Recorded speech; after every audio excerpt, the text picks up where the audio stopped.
4800 অর্থাৎ 4800 কে 80 বা 80 দিয়ে ভাগ করে ভাগফল বের করতে হবে এবং সেই সাথে প্রাপ্ত ভাগফল সঠিক কিনা তা যাচাই করতে হবে। বরাবরের মতোই আমরা আগের নিয়মে এগোবো, যদিও এই নিয়ম বেশ কঠিন। আমরা পরে দেখবো আরো কম সময় এমনকি মনে মনে কিভাবে এই ধরনের সমস্যার সমাধান করা যায়। আপাতত আমরা প্রচলিত নিয়মে করছি।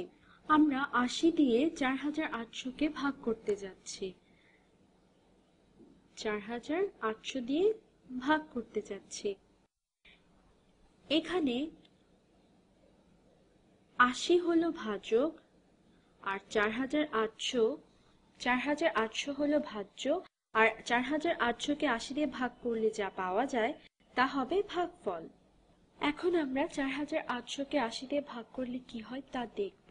প্রথমে দেখি 80 দিয়ে 4 কে ভাগ করা যায় না।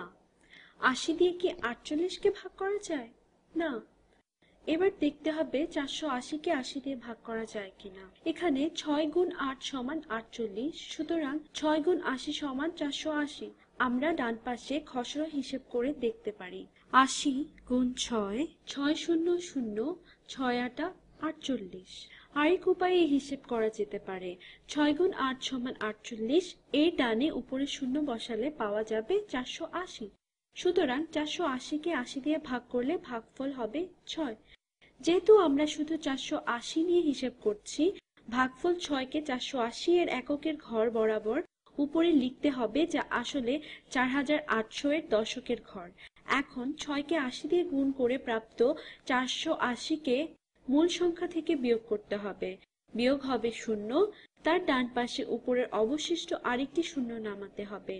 এবার 0 কে 80 দিয়ে ভাগ করলে ভাগফল হবে 0, 0 থেকে 0 বিয়োগ করলে বিয়োগফল হবে 0। সুতরাং উপরের 6 এর পাশে আরেকটি শূন্য বসবে। তাহলে 4800 কে 80 দিয়ে ভাগ করলে ভাগফল হয় 7।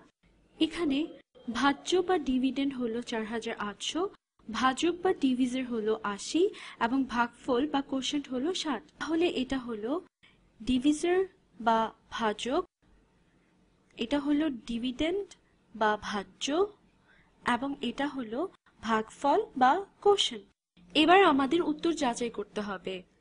60 কে 80 দিয়ে গুণ করতে হবে। দুভাবে এটি করা যেতে পারে। 60 গুণ 80, 6 গুণ 8 সমান 48, উপরেও নিচে দুটো শূন্য রয়েছে, সুতরাং গুণফল হবে 4800। অথবা হাতে কলমেও আমরা গুণ করতে পারি। 0 গুণ 0 সমান 0, 0 গুণ 6 সমান 0। এরপর নিচে এককের ঘর ফাঁকা রাখতে হবে। ফাঁকা না রেখে সেখানে শূন্য বসানো যেতে পারে। 8 গুণ 0 সমান 0, 8 গুণ 6 সমান 48। এবার সংখ্যাগুলোকে যোগ করতে হবে। যোগফল হবে 4800। তবে প্রথম নিয়মটি দ্রুততর। 8 গুণ 6 সমান 48, এর সাথে দুটো শূন্য বসালে গুণফল পাওয়া যাবে 4800। একইভাবে 4800 কে 80 দিয়ে দ্রুত ভাগ করতে হলে ভাজ্য ও ভাজককে প্রথমে 10 দিয়ে ভাগ করতে হবে। এখন 4800 ভাগ 80, একে আমরা অন্যভাবেও লিখতে পারি। অর্থাৎ 4800 ভাগ 80 কে লেখা যেতে পারে 480 গুণ 10 ভাগ 8 গুণ 10। এখানে 4800 হলো 480 গুণ 10 এবং 80 হলো 8 গুণ 10। এখান থেকে লেখা যেতে পারে 480 ভাগ 8 গুণ 10 ভাগ 10। এখন শূন্য ছাড়া অন্য যে কোনো সংখ্যাকে ওই একই সংখ্যা দিয়ে ভাগ করলে ভাগফল হয় 1। তাহলে আমাদের এখানে শুধু 480 ভাগ 8 থেকে যায়। সুতরাং বলা যেতে পারে যে কোনো ভাগের সমস্যায় ভাজ্য ও ভাজক থেকে সমান সংখ্যক শূন্যকে কাটাকাটি করা যায়। যেমন আমাদের এই সমস্যায় ভাজ্য ও ভাজক থেকে একটি করে শূন্য কাটাকাটি করলে সমস্যাটি দাঁড়ায় 480 ভাগ 8।